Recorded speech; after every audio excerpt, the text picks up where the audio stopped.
Hey, what's up, everybody? Here we go again, episode 64 at Face Value. I'm Brian. I'm Lucas. I'm Will. Super pumped to have you back again for another week. We're just rolling on. MLB season has officially ended. The Ryder Cup wrapped up this weekend. Another great weekend of college football. The NFL's rolling along. Just we're full on in sports season. Premier League's going. Champions League has started. I mean, there's a lot of stuff going on. Lots of stuff to get into. So let's get rolling. So as we do every week, let's get rolling with our hugs and hikes. So Will, you want to get us started this week? Yeah, I all week long I kept going back and forth on these hugs and hikes, but I think I've settled on a couple. So my hug is going to go out to I remember former Seattle Seahawk great running back Alexander, Yeah, Sean Sean Alexander. Alexander. Yeah. I'm gonna give him a hug because he announced this week that him and his wife are expecting their 14th child. It's So wild, man. that's a hug to him because that's a hell of a family he's got rolling on over there. So That's a hug to her, dude. yeah, it is. That is true. It Yes. That should is be to his wife. wild. Yeah. So hug to the Alexander family. Congratulations on the announcement of the 14th Alexander child. 10, He 10 girls, 3 boys. Dude, Oh you have to wow. carry each child for 10 months. Yeah. 10 months. Dude, that's just rolling them out like stack, stack, stack, stack. That's Mhm. props, man. Dude, he took like the Cheaper by the Dozen movie and he made it his life story. And then some. That's they got to have two sprinter vans. I was gonna Like say, dude, like how do you haul that many kids around? Like go you gotta get you a yellow legitimately have dog. like one of those, yeah, dude, for real. Get you a yellow dog, man. We go on family vacation. We're just bringing everybody. That's Just a crazy. bus, dude. That's Yeah. wild. Oh man, that's awesome. What about you, Lucas? Uh, I have two hugs, and they're both gonna be soccer related. So I'm gonna stick on the soccer theme. So the first one with soccer, give a shout out to my son in his debut this weekend. He busted in 9 goals on his debut. He's 3. Hey, Um, attaboy. but the most impressive part of it, there were no own goals. So he actually realized what was going on. He kicked it in the right goal every time. It was good. So Yeah. little shout out to my son. And then the other hug is to the Arsenal Football Club. Um, Big win today. Usually, whenever things like this happen, where Arsenal have the last game of the weekend, you kind of know what results happened before, right? So Liverpool lost on Saturday, Chelsea lost, their United lost. Some of the bigger clubs lost their games and dropped points, and so typically when Arsenal see that and they have a chance to kind of gain on those teams, they usually piss down their leg. And Yeah. today it looked like that was going to happen again. Some heroics happened at the end of the game where Arsenal tied the game up in the 85th minute, and then a late winner to get all 3 points, which is great. So after my Saturday with LSU, I was down pretty bad through the majority of the game today with Arsenal. I was pretty down bad. So thank you to Arsenal to lift my spirits up a little bit. So shout out. Yeah, that game was crazy, man. Like, first 84 minutes, just craziness, and then just yeah, getting that score and then scoring again. Yeah, it was a wild game Yeah, it was a great game. That was a good game to watch for the neutral fan. It was chippy all game. There were hard challenges coming in left and right. It was a good game to watch for a neutral, I think. for sure. So I'm gonna give a hug to Bobby Petrino. So coming full circle, former head coach of Arkansas, has this whole scandal with the trainer, gets let go, goes on his little coaching journey all over the place, gets hired back. I think it was last year's offensive coordinator. And then Sam Pittman gets fired mid-season. And then here he is back at the helm. So coming full circle back to Arkansas. So we'll kind of see. I know we talked a little bit about the whole coaching bounce, what that means for different teams. So we'll see what this means for Arkansas moving forward. But it's kind of crazy how that all played out to for him to be back in charge of the Razorbacks. So good for him. Yeah, I just can't get that picture out of my head with the I neck saw brace it. and It was flowing everywhere today. yeah, but People were posting that like crazy. but what's crazy is even before he got rehired and it got posted on socials and all that stuff, that's just what I think of him forever now. That's Yeah, every it's time you ingrained in think my of him, head. yep, yep, Anytime Bobby Petrino, neck brace, busted face. yep, But yeah, good for him. Good for him yep. getting back in the helm. I don't know how long that's going to last. I mean, I think it's just the interim is probably what it is, unless they just pop off a bunch of wins. Which, I was gonna say it probably just depends on how the yeah, rest of the season goes, but which dude. you never know. Obviously, they got destroyed by Notre Dame. They have a and we were talking about they're not going to be able to storm the field this year at home. They got Yep. a big game coming up pretty soon. That's a Yeah, they possible do. storm fielder. uh, Yep. or field stormer, I should say. But we'll see. That's a long shot. I'm not taking him because I took him Yeah. against Notre Dame and went 0 for 5 again. So I should tell myself to take a hike again. So yeah, here we are. I'm just. I You guess I went can't 0-5 again? again, dude. Again, I Oh had TCU. no. I had TCU. I had Penn State. I had Arkansas. I had LSU. I had what was the last game? It was a loss. I don't even remember. Georgia, Bama. Yeah, I had Georgia. Yeah. I was gonna say so. I went 1-4 then, which is not much better. So 0 and 10 in my last 10. it's not great. God. Yeah, Yeah. you and I are bottom feeders right now, Lucas. Not doing great. So It's going to be a long climb back up, baby.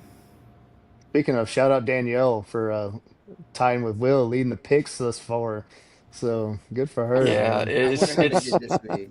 it's been a rough go. I think last year I went like 42 and 19. Like I did really well. I'm gonna be lucky to hold 500 this year, boys. So Dude, I won the damn thing last year. I can't get anything right. But dude, that's what's yeah. crazy is that like when I was looking at the standings, like nobody's doing great right now. Like y'all were like the top ones at 11-9. Like that was the top picks. So And I went two everybody's and three. I went 2 and 3 this week. So there you not good. go. Well, the other leader went 1 and 4. So Will is now at the top. Yep. Back on top. Oh no! I'm sorry. 2 and 3 had Bama Notre Dame. Oh Just kidding. man. It's gonna be a family dogfight all the way to the end. Yeah. That's right. Yeah. Oh man. Dude, that's crazy though, because yeah, like I said, it feels like everybody's just like struggling week after week right now. Like just Hey, that all that means is that there's good college football because that True. means that yeah, some of no, these for favorites sure. aren't winning. There's been some upsets. I mean, yeah, you took a couple swings, but you weren't the only person I've listened to and followed that was high on Arkansas. You know, It wasn't so much I was high on Arkansas. I mean, I was high on Taylor the Green, offense. obviously. You're high on the Yeah, offense, and I wasn't high on Notre Dame, but Arkansas just imploded. Hmm. and Notre Dame came out to make a statement like, "Hey, we Yeah, are still good." yeah. I'll say Which, it kind of goes back to the point we made where it's on their pace to go 10-2 and still get in the playoff. yeah, Still a unfortunately, long season though, so we'll see. for sure, All right. absolutely. What about your hike, Lou? I've given this take many times, but now it's relevant because it kicks off. It kicks off tomorrow, or it kicks off Tuesday. I'm sorry. Baseball season is finished. Regular season. We're about to start the playoffs. This whole wild card round being 3 games can take a hike. I hate it to death. You play 100. You make these teams play 162 games, and then this comes down to a 3 game series where any team can win a 3 game series against any other team in baseball, and the better team is not going to win this series every time. It's got to be a 5 game. You got to go to five. I hate this 3 game. I hated the 1 gamer way back when. I hate the three. Baseball, you got to make this change. Because mark my words, of these 4 series, is one of the favorites will not win. It happens at least once every year. I know Oh, Absolutely. they for say that sure. that's the beauty of baseball. No, it's not.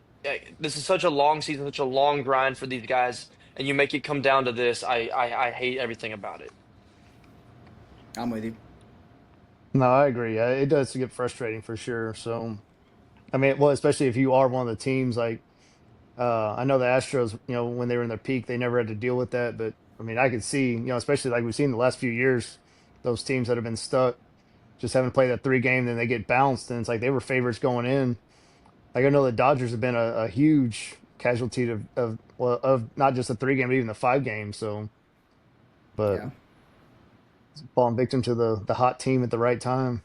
And that's all it takes. And if your ace implodes game one, you're in absolute hell. Yep, And you should have a chance to. I mean, you should have a chance in 5 games. Better. In reality, it should be 7 because this is baseball.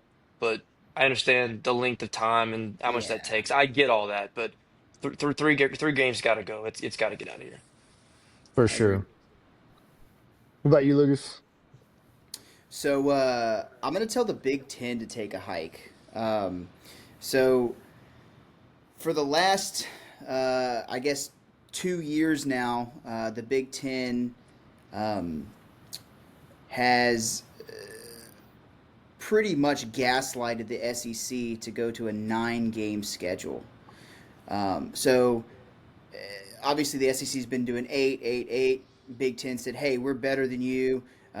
Everybody needs to go to this 9 game schedule," which I agree with. But now the SEC has a rule in place where one of the non-conference opponents has to be a Power Five. Well, the SEC was like, "Well, where are you at? We're playing a Power Five out of conference. We're making it mandatory for all of the teams. Now, Big Ten, it's your turn. Make it mandatory." They said, "Nah."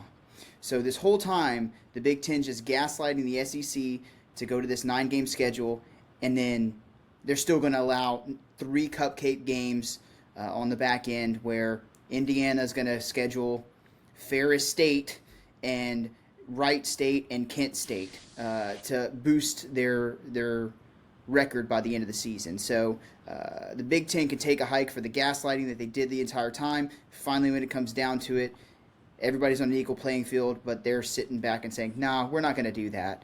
We're going to stay and still play nothing but cupcakes if we want to." So the Big Ten can take a hike for that, for not jumping in with everybody else and making it mandatory to play better games throughout the year. So, yeah, Big Ten, get out of here. Yeah, that's crazy, man. But just the way it goes, do it our way. But you should do like us, but we don't need to do like you, which is I, crazy. But I agree with the 9 game schedule. Shoot, if it was up to me, it'd be a yeah, 12 game conference slate every year. But it's not going to happen. Uh, but you're just allowing that cupcake game to stay. Eventually, I want nothing but good games every weekend. Like this weekend was phenomenal with football. There were great games up and down, ranked matchups everywhere. I mean, I don't know. I hate it. yep, You already knew my take on the cupcake stuff. for sure. Well, I'm gonna kind of go back to Will's take to a point, and I'm just gonna tell just baseball to take a hike in general. It's been one of the most frustrating seasons in recent memory to watch as an Astros fan. So we can finally say that the Astros are eliminated, and I'm tired of baseball, and I probably won't watch any of the playoffs, to be honest with you. Maybe it's bitter, maybe it is what it is, but yeah, I just really don't care about baseball anymore this season. So now I'm just interested to see what the future's going to look like in Houston and in general. So yeah, just want to tell baseball to take a hike because I'm over it. So Yeah, I've been over it for a while. Obviously, we talked about it last week too. We've been pretty spoiled with the past 10 years of Astros baseball, and just didn't put a good product out on the field this year. And there were some tough watches. Uh, Kind of brought me back to the 2011, 2012, 2013. Just that lineup, just yeah, it was bad, very very bad. and now I'm just wondering, what's the future going to look like? So is this going to be like I just wonder what the front office is thinking. Like, is it we need to use what we got and try to stay competitive for as long as we can, or is it just like let's tear it down and let's like we might be able to sneak into the playoffs here and there, but we're never going to be a legitimate contender with what we've got. So what's the decision that because you're gonna have to make it pretty quick because if you wait too long, then you start running out of the time with a lot of your players that are under arbitration.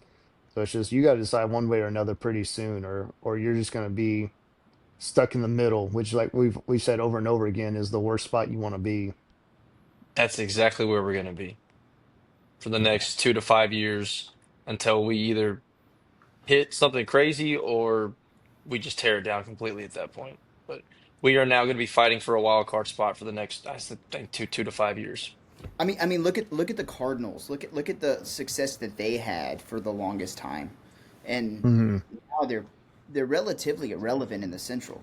Um, here and there they'll pop off and grab a wild card spot, but the Cardinals are kind of the prime example of. Of where Yeah. of where the Astros are headed, I think. Yep, yeah, exactly. That's where I think the Astros are going to head is kind of contend for the wild card here and there. I mean, you see what Seattle has in their farm system. They're starting pitching.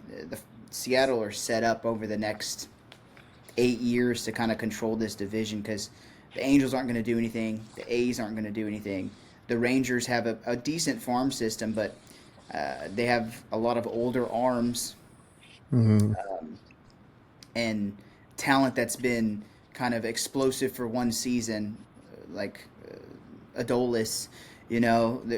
He pops off for a year and then strikes out a million times the next. So I don't know. I think the Mariners are set up to make a run now, and as much as I hate to say it.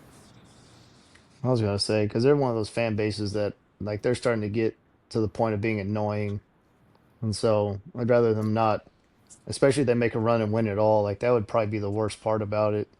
Is I Yeah, mean, but they'd be one of those fan bases. they've been down for so long. Oh yeah, it's This is their Oh first yeah, playoff appearance since they set the wins record. no. I think didn't they is it make it last really? year? No. No, Yeah, I'm The sorry. Astros beat This is them. their first division title since yeah, then. Not their yeah, first playoff Oh, appearance. I'm okay, yeah, sorry. yeah. It's their first yeah, division title since then. yeah. That's right. And I'll say and because the Astros beat them in their World Series, but that was their first playoff appearance since I think pretty close to around then though. a long time. They Yeah, were they were one of the longest streaks in all of sports to not make a playoff appearance. Um, but no, yeah, they are annoying. But again, I'd rather them win than the Yankees. You know true. what I mean? Uh, Yeah, I'd rather them win than the Rangers again. There are worse fan bases in my opinion to be relevant, and it's a relatively smaller market as well. Yeah, good for them. What true. is the most, even though I know we're kind of checked out, especially with the Astros not there, but what's the most fun World Series matchup? Not like ratings wise, but like what's just the most fun one that we could get? Brewers Guardians Brewers Guardians. or Brewers Tigers actually. Brewers Tigers. Like, dude, MLB would throw an absolute fit. It who would, who ratings would be who awful, but yeah, who had the Brewers as the best record in baseball? That's Yeah, that's wild. what they're doing up there is impressive.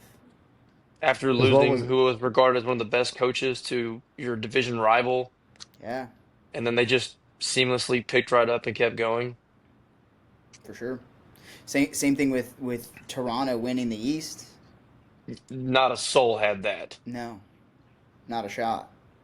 and having the best record in the AL. Yeah, I'd Yeah, argue no one most would people ever probably say. didn't. Some people probably had Milwaukee maybe get in the playoffs. I bet most people did not have Toronto. no, I mean, I would have picked them to finish No. fourth in that division. yeah. Over the Orioles over ahead of them. Absolutely. Yeah, and Boston and the Yankees. So Yeah. yeah, I wouldn't have even had them in the playoffs, much less winning and the best record. And, and honestly, looking at the bracket right now, Brian, I probably won't watch a lot of the playoffs, but I might be tuning into that Yankees Red Sox wild card series. Honestly, that's gonna be kind of spicy. Especially with only being 3 games. Yeah. That might be spicy. Again, it's marketing malpractice. Now you're getting an early matchup, and you're not squeezing all the juice out of it. You might only Exactly. get They you might only get 2 games of Yankees Red Sox, and you could get at least three. Yeah, but exactly because how if many the two people are thinking games like Lucas? Go ahead. if the 2 games are Boston sweeping it, it'd be glorious. No, Oh it'd yeah, be for great, but I'm us. saying like after that, like No, that's one of the marquee matchups the MLB needs for ratings, and like you might absolutely. only get 2 games of it. I get what 100%. Yeah, I get what you're saying. because let's be honest, well, nobody's probably tuning in for Reds Dodgers because they're just going to assume Detroit Cleveland does nothing for anybody outside of those two cities. I Yeah, mean, San Diego, Chicago, they're both big markets, so they'll follow it. But I don't know. It's yeah. just No, I agree. We'll see. But yeah, but I do. But like going back to your point though, Lucas. Like I know, like kind of like what you said is like I'm not as interested anymore, but I'll still watch Red Sox Yankees. Like there's gonna be a lot of people like that. So a Yeah, lot of yeah, people would love to turn it into a five game, 7 game series of that. Yeah, but now you're getting three, so it's like oh, so maybe three. yeah. I It's hope how the the Red chips Sox fell. sweep on. That'd be hilarious to watch. I agree. Well, let's get rolling into it. So well, we can top off first. So we had the Ryder Cup this weekend. So the United States versus Europe. Uh, Europe came out the gate just absolutely rolling, just demolishing the United States. Um, Took a heroic comeback that didn't end up coming to fruition. The Europeans ended up winning by 2 points, but yeah. Did y'all watch any of it? Like, I mean, I was kind of following along, but I didn't really get to see much of it. I I didn't watch a second. I saw all the clips of Rory freaking out, New York fans heckling. Like Oh man. that's what I saw. Dude, I didn't tune in. Rory was having an absolute fit, dude. Like I was just watching and like he was losing his mind. Like the press conference after the Ryder Cup, he was talking about how inappropriate the stuff was. I saw one hole where he just sat there and he's like, "I'm not putting until they stop heckling." Like, Man, a guy from Northern Ireland has let him go to a Phillies game. Let him go to an Eagles game. You know what I yeah. mean? And I know in the UK they get up for soccer games, but man, the shit talking that New Yorkers and Philadelphia fans can dish out is impressive. Like it doesn't even have to get physical. Like their their their mess talking is and they world were doing it, renowned. World and renowned.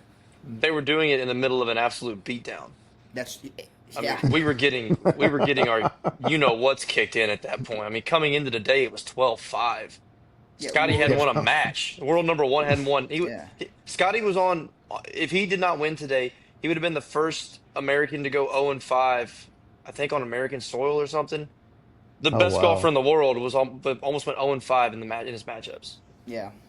Like, it was horrendous. And Keegan was getting decimated for some of his decision making on the pairings and stuff. But yeah, it was they were going to be my hike until they at least made it relatively close today. But the first couple of days were abysmal for Yeah. all the hype it gets.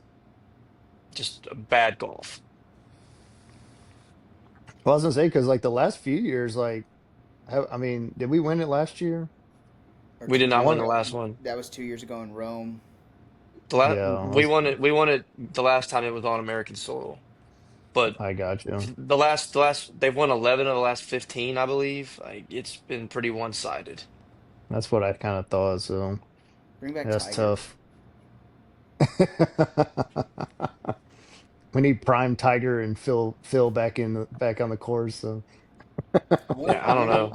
I wonder where it's going next in 2 years. Europe. Well yeah.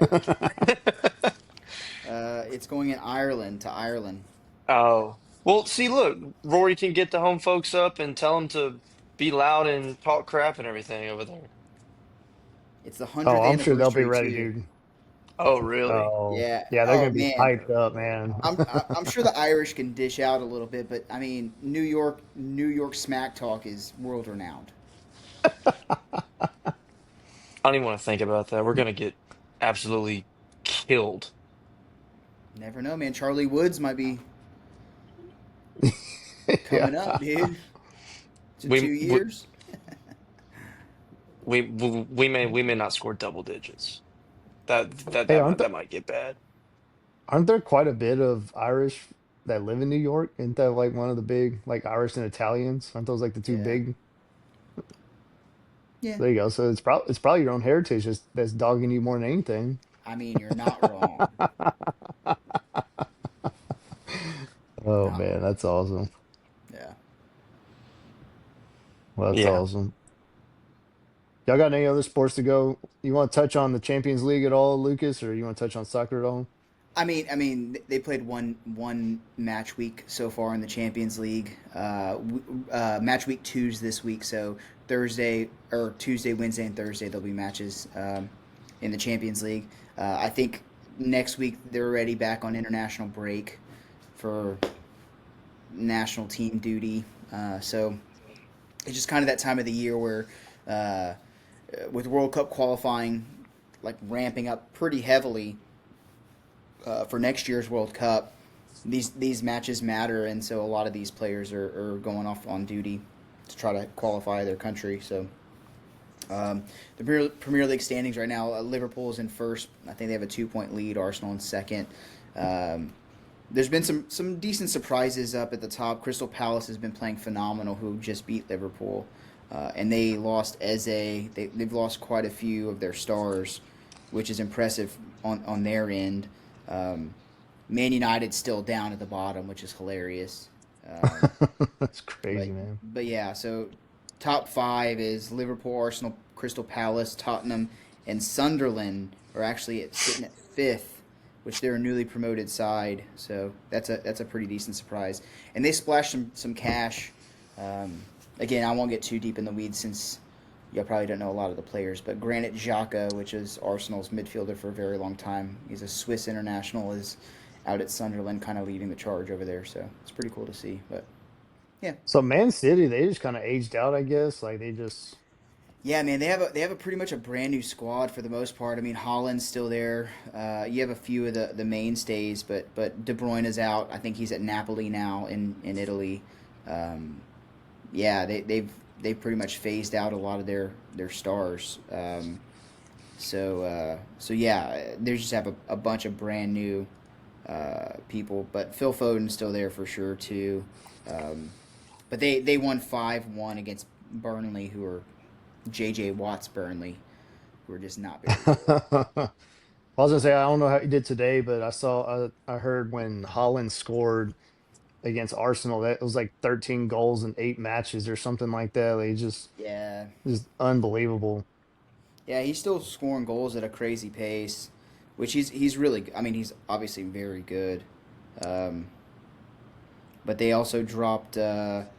They lost to Brighton 2-1. They lost to Tottenham 2-0 earlier in the season, so they've already dropped two games and drawn to Arsenal. But Hmm, yeah, I mean it's still super early in the season. There's a lot of games still left to be played. So, for sure.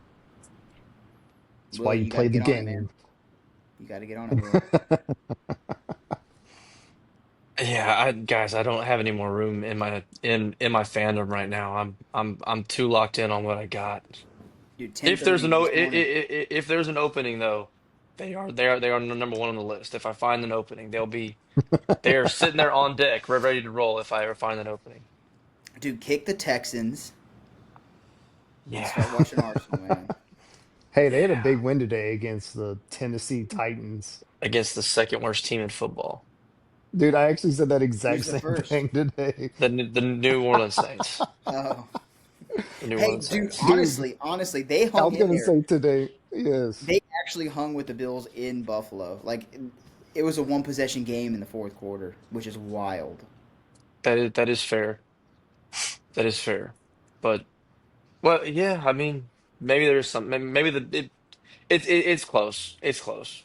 They're And both god awful teams. and honestly, like the Saints, their first two games of the season as well, they had the ball to go win the game in both games. They just Hmm. shot themselves in the foot. They're just not a good football team. That's in the NFL. That's what matters. Like the little things. Can you make a field goal? Can you convert in the red zone? The Saints can't. Stupid penalties, just non-discipline, and that comes down on a first year coach too. Like that doesn't help things as well. But I'll say that's a Also, Kellen Moore just offense right there. doesn't have a lot of talent. I mean, No, absolutely. But again, in the NFL, right? It's the any given Sunday thing, right? No joke. Like, All of them are professional, right? And so any team realistic the fact that the line was 16 and a half, like you don't see that ever in NFL lines ever. no, And if you would have taken the 16 and a half with the Saints, you would have won your bet. Um and so yeah, that's just the it's. thing. Some of these lines, I mean, I mean, the Giants beat the Chargers today, and there's not a yeah, world that should have happened. I mean, absolutely. Jackson Jackson Dart's Dart. first start. Malik Neighbors though torn ACL. That's pretty rough Yeah, that does suck. Yeah, because he was going to bad be leaning on news. him a lot. But yeah, I mean, actually across the NFL, most games went how they should have, I guess. No real surprising. Carolina went right back to sucking again after killing the Falcons last week. And the Falcons beat Um, the Commanders. they did, but Jaden Daniels is hurt, I know he's hurt, so but that's still, yeah, that's kind of whatever. But Baltimore might need to be worried if you're a Ravens fan. You're down to Well, especially you're now 1-3, and now Lamar might be hurt hamstring, which anything hamstring related when you have that type of player, yeah, Baltimore might be for the team that I think might have been the hottest pick to make the Super Bowl out of the AFC. Might be a time to start worrying a little bit, especially if he's out for extended period of time. I mean, Cooper Rush has experience, but that you're not even talking about anywhere near the type of player. no. no. It's bad for my fantasy team too. Lost CD last week, lost Lamar this week. Just not in a good spot right now. But dude, I'll tell you who's a sneaky good team is the Buccaneers. They were down Yeah, 24-3 or 26-3, I think, to the Eagles and came all the way back, ended up losing 31-25. Like they almost made a run again today. So old Baker yeah, Mayfield's still making things happen. and they've had to come back and win two of those already. And they almost did it again today, so Yeah. they're playing good ball down there. Uh, I the Monday slate tomorrow is awful, so bad, dude. So bad. absolutely abysmal. Ugh, double So you got whammy too, but. yeah, double 0-3, and then Bengals and Broncos, who the Broncos haven't been playing great, and now the Bengals don't have Burrow. It's just Then oof. yeah, the Jets at Dolphins, like yucks. Someone is getting their first win. Somebody. No, I was just you gonna can still say. it can still tie in the I NFL. was just gonna say. That would That be is going exactly to how I'd expect be that game to go. that is Yeah. going to be such an ugly game. Oh my goodness. And you know the crazy thing is that's probably going to get better views than any game in college football this weekend, just because it's the NFL. Probably. Yeah. Yeah, probably. And well, there's two games tomorrow, but it's a Monday Yeah. night single. You're not having to You, fight other yeah. time slots and everything. Yeah. That is one thing, like with college football, it's like, I mean, how many 2:30 games were there yesterday? Where there was at least three or four. Like I had one on my TV, one on my phone, one on my iPad. Like I was watching three games at one time, Yeah. like just following everything going on. Like there's just a lot of games. So The yeah, the more egregious scheduling was the having Penn State, Oregon, and Bama, Georgia at the same time. That was Yeah. awful. yeah, I didn't understand that.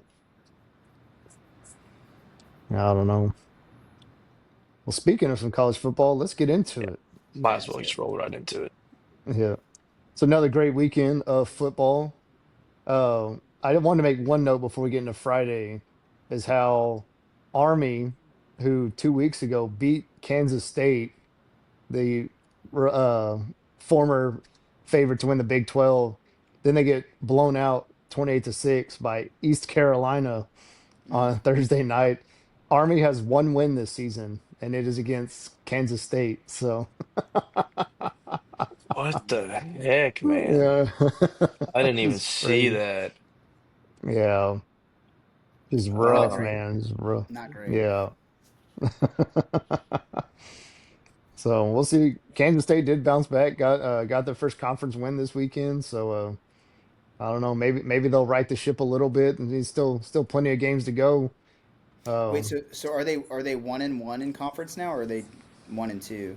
Because I know One and obviously one. they had the first loss of the season in Dublin, but I mean, are they still they're in it? 1-2. They're 1-2. I think they lost a 1-1. Yeah, that was their second conference game. I mean, there's a Uh, scenario that they could run the table. wait, what? How is Yeah, they that? played Iowa. What? They've played Iowa State, Arizona, and UCF. Oh, Oh, So so they which are one of one and those two. games? Yeah. No, on the the schedule it says one one and and three. one. One of those games did not count as a conference game. Did Well, the Iowa two. State game not count? No, no, no. Iowa State did. Was the Arizona game a pre-scheduled before they joined the Big 12? It might have been, I So it's not counting as a conference game? but what about UCF? UCF counted as a conference game. One, two, three, four, five, six, seven, eight, Yeah, so they have nine, they have 10 games 10. against Big I 12 think the I teams. think the Arizona game did not count as a conference game. I think that was a pre-scheduled. Oh, yes, because I think that was the case last year too. I think that They yeah, I had think it it's they had it pre-scheduled. scheduled. Interesting. So So they're 1-1. They beat yeah, UCF. they have lost two Yeah. conference games, but in the standings they only have one Yeah, loss. I Yeah, mean, make that make sense. Yeah, good for them, I guess. They were because that means they're not out of it in the Big 12. no, they're That's not. No. crazy. They're a bad football team, but they're not out of it. Well, I was gonna say too, they caught Iowa State at the right time because Iowa State blew out Arizona last night. Like Yeah, I mean, yeah. Arizona's also not a good football team No, no. at all. Yeah, to lose to them though, yeah, it's a tough look, but but it didn't count as a conference game, so that's good for them. Also yeah. didn't get also did not get Arizona a conference win. That's true. That's true. Say, dude, that is garbage. Oh my gosh. All right, We're well, let's watching, get we're into watching the Friday. Cowboys Packers, but while this is going on, everybody, just a caveat. Um, but yeah, Friday. We got to talk about Friday. So, okay, yeah, maybe that was a face mask. Um, oh man, we'll get to the biggest one last on Friday, but the first one I want to go over is just Arizona State and TCU. So that was a big win for Arizona State. I mean, I know we've talked about them, didn't really know what to expect out of them. Obviously losing Scatterboo had a lot coming back, but it's like, what are they going to look like? I know we had TCU as potentially being a good team coming in this year. Um, and so then for Arizona State to get that big win at home, I mean, that was a big turning point in general for the Big 12. So just kind of again, kind of what we've been talking about just shows kind of how wide open, the standings can just keep flowing throughout the season. Yeah, that is a big win for Arizona State, who obviously they're still undefeated in conference too. That might was that their first conference game of the season? That might have been Second, the second. they They beat lost to Baylor last week. yeah they lost to Mississippi State obviously on that crazy play at the end, but Hmm. um, they're obviously not out of it. Um, but I think it's more for TCU, right? That's a tough loss on the road. I honestly thought they were going to throw the ball around a little bit better than they did. I feel like what's the quarterback's name? Hoover. Hoover. Hoover Yeah. was he was running around most of the game. He didn't have a clean pocket. Arizona State generated a great pass rush to keep him kind of on the move. So good for Arizona State, man. That's a big win in my opinion. I think that's Yeah, it is because it looked like TCU was going to run away with it for a while. Yeah, yeah, And they jumped Yeah. out 17-0, and yeah. for the most part, they had the lead for the majority of the game. And really, I thought we're controlling the game until the end. And the end just got crazy. And then you have the sack fumble and then the interception right after. And it's like, I yeah. forgot. I forgot. I don't remember the guy's name. Is I think he's number 4 from TCU with the dreads. Like that's his main target. Um, I mean, he was making plays in the first half, and then they kind of locked him up in the second. So, um, yeah, good on Arizona State. That's a big win for that program. Yeah. Yeah, So puts them right back up conversation to win the Big 12. I mean, I think I mean obviously TCU is not out of it, so it's their No. own first loss in conference, but you're talking about Iowa State, Arizona State, who else would really be Texas Tech. Tech. oh, Tech, that's the big one. Tech's probably the favorite. But we'll talk about them later. I mean, Cincy doesn't look bad. No. No. I mean, they if they would have held on to that Nebraska game, they'd be an undefeated team right now. So Yeah, for sure. What's up with Houston's it? undefeated, but I think that's more of a mirage. I don't think that's probably going to hold on. Yeah, I agree. No. Well, just Um, looking at Arizona State's schedule, though, it's tough coming up. They got to go to Utah. So they got to bye this week. Then they got to go to Utah. Then they got Texas Tech. They host Houston, which should be a win. Then they have to go to Iowa State. So three of the next four games are going to be pretty tough. yeah, and in the preview, we definitely talked about how wide open the Big 12 is, but it's kind of coming down to where there's the teams that we're mentioning are kind of in the upper echelon of the conference, where you have 4 schools that are kind of vying for this, and there's a lot of teams that still only have one loss, right? Utah still only has the one loss, Yep. um, and Kansas State only has one loss, even though we just kind of went over it. Obviously not, but who knows? You just don't know. But Mhm. I think talent wise, there's probably 4 teams that have a real shot at kind of getting that auto bid into the playoff. Yeah. I mean, you're even looking at, potentially, depending on how things look, you potentially have two, Don't say it, Brian. Don't say it. let's say, you possibly have two Big 12 teams getting in. So, I mean, we'll see. I don't think so. I don't.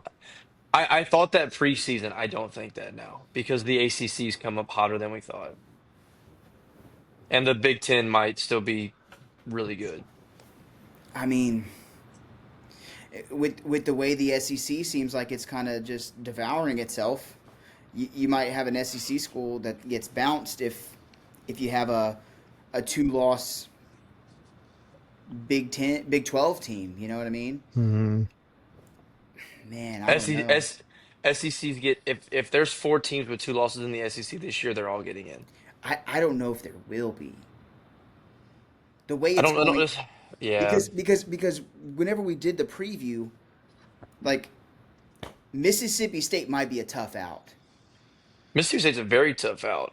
I Yeah. mean, we were I down would at the make an bottom. argument that Mississippi State should be a top 25 team, even with the loss. Mhm. We were talking Mississippi State and Kentucky are bottom feeders. Like Kentucky still is, but that's it. Mississippi State's Levy's got them on the up. Now they have a horrendous stretch coming up in their schedule. Absolutely. So when they finish season, the record may not be good, but that team is on the come up. Levy's got them in the right direction. I mean, the Arizona State now looks better. Absolutely. Um, I mean, you were And we'll talk about the game later, but I mean they had it in front of them this weekend. So absolutely, and so that's like the depth in the SEC right now is just I think crazy. I think the any difference between 12-1 right now is the closest it's ever been that I've Yeah. been watching SEC football. agreed 100%. Mhm. Which honestly, for getting teams into a playoff, that might not be the That's best thing. tough. Where you go up to the Big Ten and the difference between four and in the top four and then five down is There's a wide, huge Absolutely. gap. Yeah, or maybe for six down sure. if you keep Illinois up there, but still. Yeah. Yeah, Illinois is kind of up in the air right now. You just don't really don't really know what to think about them now. They get blown out, but then they have a bounce back win this week. It's just, Yeah. are they good? Are they not? We don't know. But What about the other Friday game? The I Yeah. would second say Friday game, the big Friday game, talking about the ACC, was insane. So Virginia, Florida State going back and forth, uh, going to double overtime, and then Virginia, like I think we talked about it in the chat, but man, that was one of the fastest field stormings I've ever seen in my life. the greatest one I think Like, I've ever seen. well, dude, like I hope that receiver's okay for Florida State because I mean, like, Yes, They dude came was out on and the said he was ground. fine. Yeah, like he was on the ground and then he just disappeared. Like, swarmed. He was swarmed. Yeah. It was They awesome. Yeah, they said he came out. He was fine. We need to clock some of those frat daddies running on the field, man. Like they were busting a full sprint Dabo down the hill, like they were getting it, man. There might have been a couple 4.5 40s in there. No, They were they were on it, I man. at what point did they start emptying the stands and getting on the field there? well, Like at what point? that's what I was gonna say because I like didn't notice. I mean, I didn't notice it, and then all of a sudden, like the ball just sniffed going through the receiver's hands, and they were on it. Yeah, they were well, ready to that's what I was rock. wondering because like, dude, like the second overtime, there was like 5 or 6 rows of students already on Hmm. the field. So it's like, so are you already letting them sneak out there, or like, with like, surely they weren't already standing there. Like I Yeah, mean, they they had to were be. ready to go. Like, Yeah, they were scooting. They were scooting forward each, like as the game was progressing for sure. Yeah, Um, security just said to hell with it. Like we're not even gonna try here. no, but we definitely need to mention Florida State at this point too. So obviously it's a tough loss. You have that bobble in the end zone that sucked. He Which carried that which ball for what, 11 yards? yeah, the call was correct. It was No, he was yes, like but he, I've seen Florida State's on social media saying that's a catch. No, like he has to secure that sooner. That's not a catch. But well, um, the problem is they're all taking the still shots where he yeah, has control, but if you watch the full play, he yeah, yeah, never where he's actually still, controls it. yeah. It definitely was the right call. Um, but I mean, it was supposed to be with Clemson being as bad as they were. It was supposed to be Florida State Miami's conference to lose or win, whichever way you want to look at it. And now this throws a wrench in it a little bit. And with the Georgia Tech result, I mean, maybe the ACC is better than we thought, top to bottom, a little bit, right? I mean, North Carolina is not very good. Duke isn't an awful football team. Um, Louisville, Pitt. Yeah, I mean, but I mean, but is it better than what we thought, or is it like the Big 12 where it's just like yeah, everybody's just gonna beat up each other? maybe more that. I think I agree. I think you're closer to Big 12, and you're probably closer to Big 12 team caliber wise. Yeah. Mm, Just yeah, like we just said the SEC is going to cannibalize itself, but I think the level of talent is higher in the SEC than what you're getting in the ACC. oh, 100%. Yeah. No It's doubt like, about that. the teams are better. So even though both conferences might cannibalize themselves, like we're not talking apples to apples as far as how good the team is. Yeah, yeah, that's a good point. But we'll get to the Bama Georgia game in a little bit. But I mean, that makes that loss to Florida State for Bama. I mean, It hurts it. what does that even do? Like, Yeah, I don't does know. it cancel it out? Does the win against Georgia cancel this? We'll get to that later. But this Florida State loss is like that's not a great Virginia team. I think they're better. I They're was gonna better say I think they're better this year than what they've been. for sure, but Well, it's still not a great Georgia. I they mean had Virginia team. they had the loss to NC State, which is bad because NC State's not a good football team. So Yeah, that's a bad start, or that was the second week of the season. But um, I mean, we did knight Florida State immediately for beating a Bama team, which at the time we said was we weren't high on anyway. So why did we Hmm. just catapult Florida State all the way up? I mean, they're still a good football team. You're playing a road conference game at night. I mean, those aren't easy. Yeah. Yeah, true. But And I mean, you would expect talent wise for that to take over. oh, you would expect the number 8 team in the country to walk in there and take care of business, yes. Yeah, If they are the number 8 team in the country, which they're not. they took something from that because they dropped them way down for this loss. What For were a they at? double overtime loss. They What went are from they at 8, now? they dropped them all the way to 18 Yeah. for a double overtime loss on the road. A little crazy to me, but if you thought they were number 8, all of a sudden they're 18 after that. It wasn't like they went in there and got the break speed off them. I mean, yeah, but you also have to think there are other teams now that deserve to be a little higher as well. Because I mean, do I think LSU is the number 4 team in the country? No, but I mean, what are they at now? 14, 15, somewhere 13, around I there. think. So I mean, but there are a lot of teams that deserve to be ahead of LSU. Yeah. I was saying, I was supposed to say like 18 probably makes a little more sense in the longevity of things. I mean, it's just whenever you kind of like we said, when all these people just automatically assume that Florida State's a great team because they beat Alabama. But other than that, I mean, like they hadn't really beat anybody, and then they lose this one. So, Yeah. I mean, I think 18 in the longevity is probably more par for the course of where they actually are at. Yeah, and at 18, it still gives them a chance if they start rattling off wins to start sneaking back up into that playoff conversation. Well, they're going to Yeah. lose Saturday, so they probably won't even be ranked, but I mean, very possible. But if they win that, then then they're then they're then they're back in the they're top right back 10. up. Right back in the top 10. Yeah, probably. Oh, yeah, But they you would be can, 100%. Did you Yeah, see how but you high guys, they moved freaking Ole Miss? Like, to yeah, they'll number be back in the 2, top 10. 3, 4. 4. Yeah, Uh, Ole Miss jumped to 4. yeah. We'll get to that. yeah. Okay.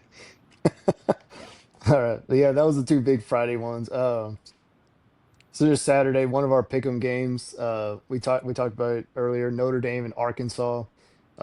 Arkansas came down, peed down their leg. Notre Dame came out to make a statement, and I Notre don't know if Dame just. Arkansas did as much as Notre Dame just outclassed them in every way. I mean, I think it was just like a telling point to where kind of like with the direction of the Arkansas program was going right now. Just like you said, the outclass is just seemed like Arkansas was just flat, like a big time game. um, their opportunity to storm the field, and they just absolutely just laid an egg. And yeah, Notre Dame, I mean, they just came out just from the start. I mean, just was just running over them. Just I mean, that crazy play right before the half to where they really get two touchdowns in the last minute. Like just like it was a whole crazy sequence. Like Yeah. It, What happened to the offense? I mean, I don't know. I was watching a little bit of it, but Arkansas had the lead. I mean, they went down, kicked a field goal, had a 3-0 lead, and then it was just over after that. Like it was There's nothing. I mean, they couldn't stop a soul, couldn't move the no. ball on a Notre Dame defense that's gave up 28 points to Miami and 41 to A&M. Like, I think they gave up uh, 30 to Purdue. did they I think really? so. Yeah, I Yeah, think. they gave up 30 to Purdue. They gave up 30 to Purdue, and Arkansas produced like 13 Yeah. points. And we talked about the coach bump. Well, Petrino controls the offense already, so that's not Yeah. changing. No, but they also put up 550 yards against Ole Miss. So like it's in there.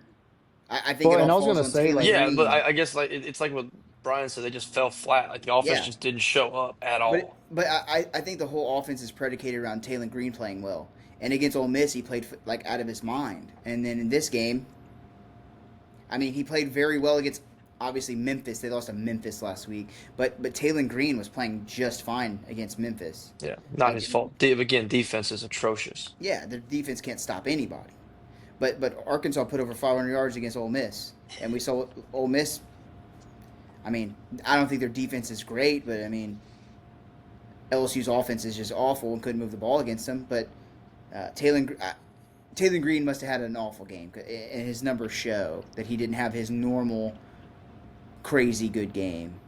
And so, Well, and what I was gonna say too is like, and maybe it's because of the score, but I mean they had almost 400 yards of offense, but they also gave up 640 yards of offense. yeah. My So God. yeah, like But CJ but Carr threw for 350 yards. Like but think about this. Think about this. They had 400 yards of total offense and scored 13 points. That tells you yeah, everything right there. I mean, if you move the ball that well up and down the field and can't convert points, or I don't know if there was a turnover bug. I don't know what was going on, but Only two. Only yeah. one fumble and a pick. Yeah, 400 yards of offense and 13 points. Something doesn't add up there, and I guess they just couldn't punch the ball in. yeah. Yeah, So just well, downs, and interception. They only had three possessions in the whole second half. Yeah. must have been a running Holy, clock. holy smokes. That's crazy, man. Well, Yeah. I know that I know like Jeremiah Love, he didn't even play the second half really. He only had 2 yards rush in the second half. So I mean, I don't think he really played. I don't think Price really played the second half. Like I mean, they had 7 guys carry the ball. So I mean, like even with their backups playing in there, I mean, they were still scored 14 points in the second half, and Arkansas put up a zero. Yeah. It's not a great look. No. But well, let's keep on rolling. An interesting score I thought was Indiana after their demolishment of Illinois bounces back with a 20-15 win in Iowa-like fashion. It's exactly what it was. It's exactly what it was. But I mean, overall, I think Iowa has a pretty good defense. Typically, I mean, they always play well at home too. It was in Iowa City as well, Yeah, so that's part of it too. And again, you come off that super high. You just beat a ranked on ranked matchup. I think was it a top 10 matchup, top 15 yeah, matchup against top Illinois. 15, yeah. Like that's going to happen, and the fact that they held again. I was not known for their offense, but that Gronowski dude went off on On uh, Rutgers. Rutgers. Uh, Still, in previous seasons, if I said that the Iowa quarterback goes off on anybody, That's fair. we're asking what I'm smoking, and so Yeah. Yeah. uh, Indiana's defense did their job enough to win, and so I mean, Indiana's at what now? They're number 7, 6 or 7, 6. Something like that, yeah. I think they're number 6. Which 8. are they 8? Is it Yeah. 8? Somewhere in the top 10, which I think that they've earned that at this point. Again, it's still early; it doesn't really matter. But um, yeah, Yeah, they got a bye week and then Oregon comes to town. No, yeah, then that's Ooh, they go to Oregon, excuse me. So, yeah, that's going to be rough. but yeah, May, bubble's about to burst there. most yeah, likely, that's yes. kind I'm of not picking Indiana. No. But no, definitely not. it's still a good win to go into Iowa and get a Yeah, win. I Because think so too. that's an easy come down game after you just beat the doors off of Illinois. So Mm, this is a real good slip up plus the look ahead to Oregon, and you go in there and take care of business. So Yeah, good win. yep, keep your win. There you go.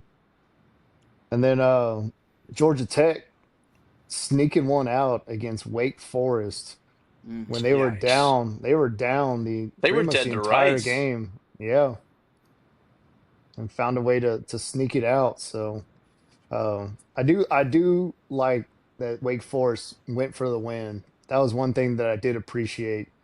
It's like you know you're the underdog, you're at home. I mean I was a fan of them going for the win there. So yeah, but it was an absolutely crazy game. I mean, I know Wake Forest doesn't have the wins to back it up, but I mean they've played better than in the past this year. Um, but yeah, but it's just like a gritty, kind of a gritty win for all Georgia Tech staying on top of the ACC. yeah, That's their entire team, man. They are just gritty. Wasn't there also I didn't see the clip, but I read that there was some really bad penalty against Wake that kind of screwed them. That really helped Georgia Tech win or must have been late in the game or did something that got them it helped them out or saved them or something because everybody was saying that the ACC called and said you cannot let Georgia Tech lose to Wake Forest. Please do something to get them over the hump. So it must have been something bad, but Yeah, I didn't see it, but No. it's crazy. Yeah, I'm just looking at the win probability. Like it was pretty much in Wake Forest territory the entire time until the very end, and then it all switched. So Mm. gritty win for them. So sneaking out another one again at Haynes King, 350 yards of offense all by himself, 243 passing, 106 rushing. So 21 yeah, carries at quarterback, man. Yeah. At some point it's gonna implode. Yeah. That yeah. body is not gonna hold up. And when you're having Unsustainable. when you're having a grind like this against Wake Forest, Mhm. this is a game you should have thought you'd be able to let him take a bit of a day off, and they had to do the exact opposite. So Yeah, not very They sustainable.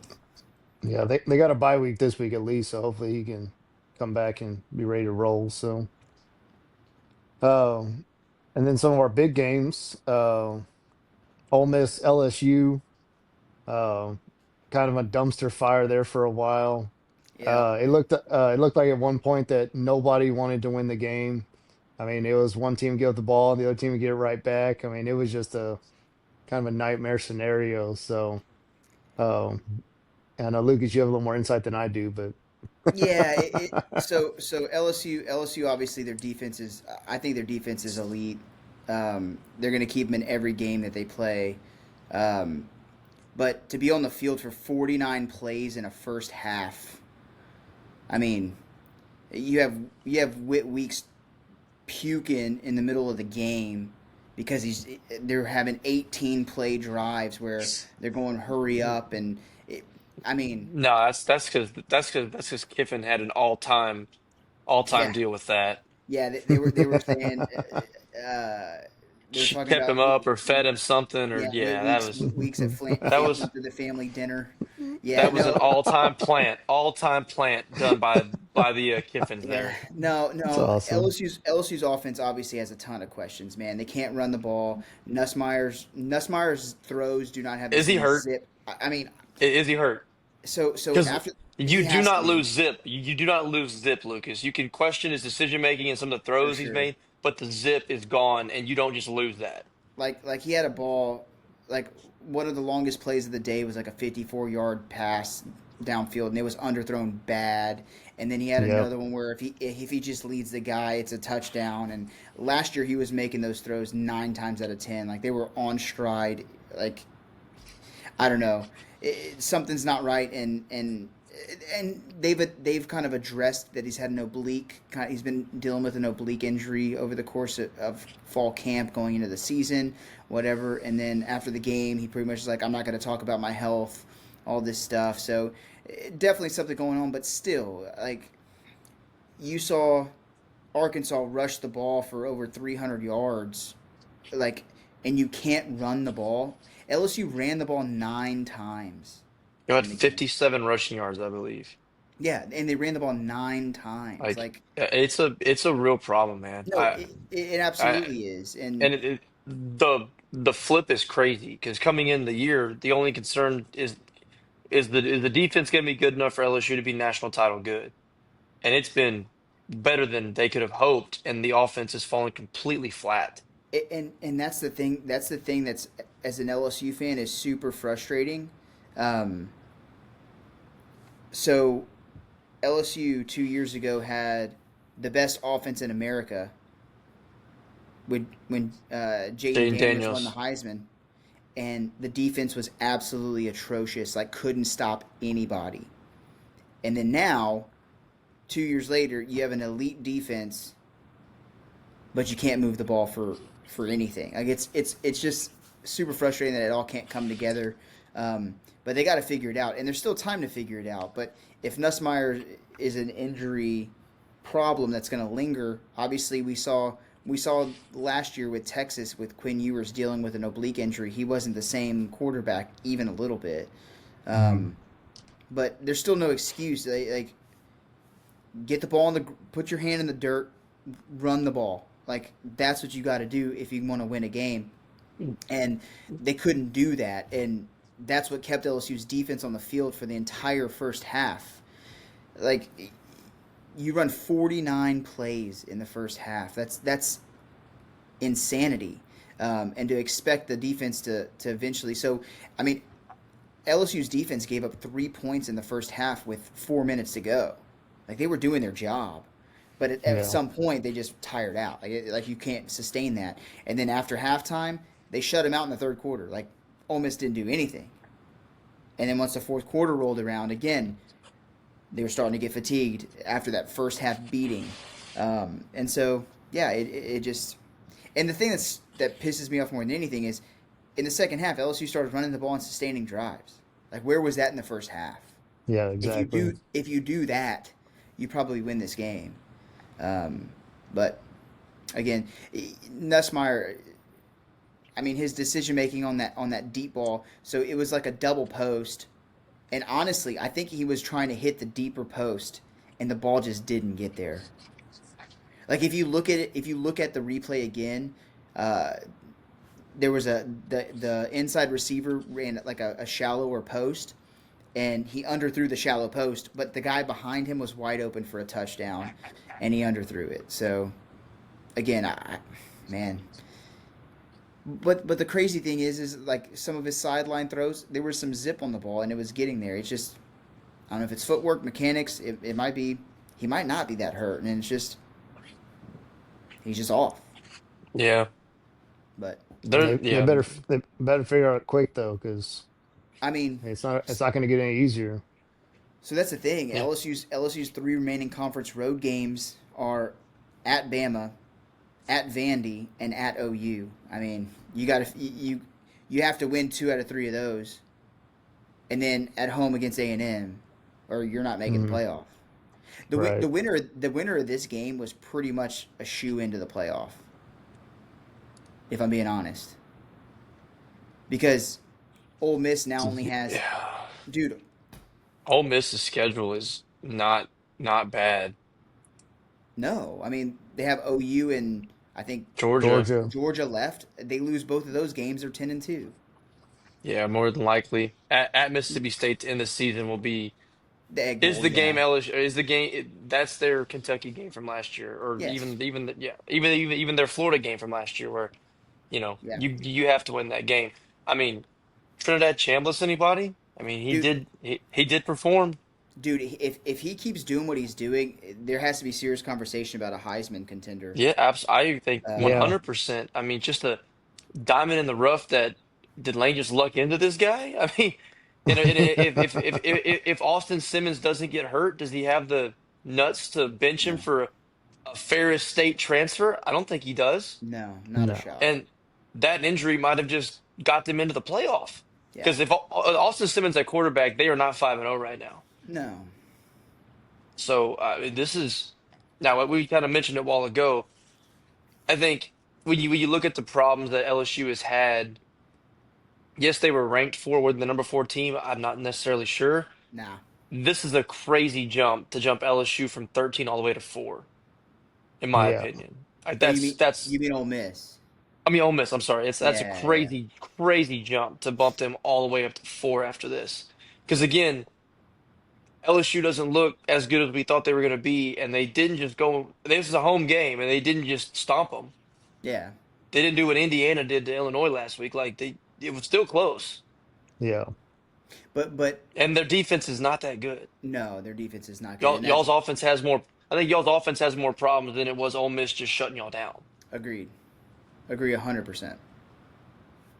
But the Chambliss thing puts a different wrinkle in all this because I mean Oh yeah, he was making throws and I'm like that's an unbelievable throw between coverage, like he did make some very good throws and I mean he's an athlete like he made plays on third down with his feet. 71 yards on the ground. Yeah, I mean, that's he made impressive. yeah he made plays with his feet when he needed to right. It was third and 10 and he scrambled.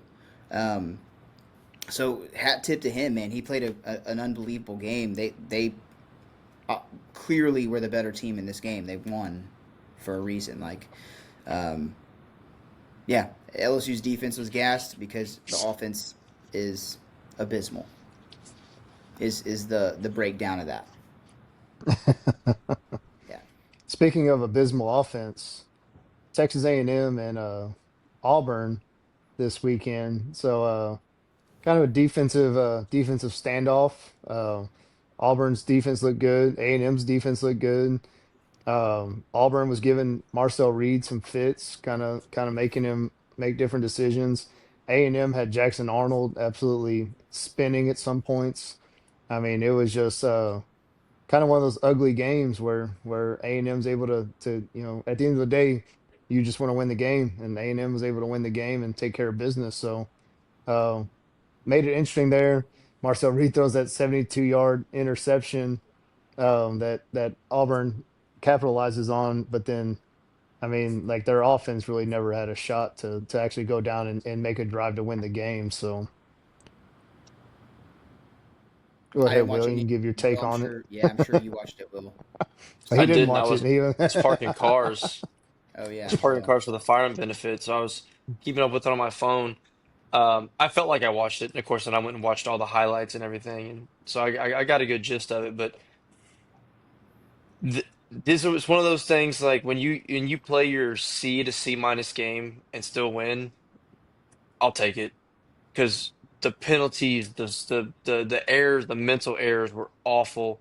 The defense looked good. Also, Jackson Arnold, not that good of a quarterback. He doesn't have good pocket presence. I mean, he's mm. taken 20 sacks in his last two games, or 20 sacks in the season, 15 in his last two games, Oh, and they're not all on his offensive line. I mean, some of this is just him not moving up or not getting rid of the ball and taking sacks, but.